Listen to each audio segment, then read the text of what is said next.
بسم اللہ الرحمن الرحیم۔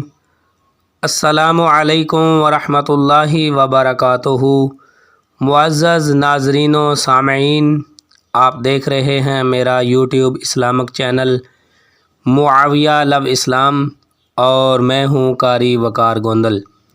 حضور نبی رحمت سرور کائنات صلی اللہ تعالی علیہ وآلہ وسلم نے ارشاد فرمایا کہ بندہ کی دعا قبول ہوتی ہے جب تک کہ وہ جلدی نہ کرے کہ کہنے لگے کہ میں نے دعا کی تھی اور میری دعا قبول نہیں ہوئی۔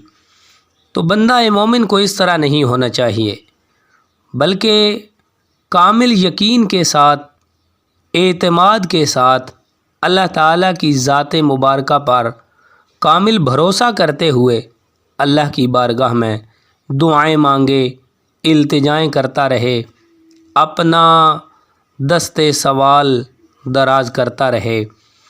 اور آج کل بعض لوگوں کا وتیرہ ہے، وہ اس طرح کے کلمات زبان سے ادا کرتے ہیں کہ ہماری تو دعائیں قبول ہی نہیں ہوتیں۔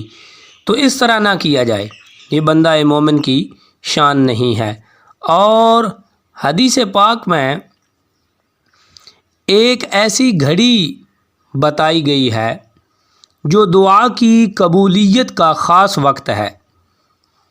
اس وقت جو دعا مانگی جائے اللہ تعالیٰ اس کو قبول فرماتا ہے۔ سنن ابی داؤد شریف میں یہ روایت موجود ہے۔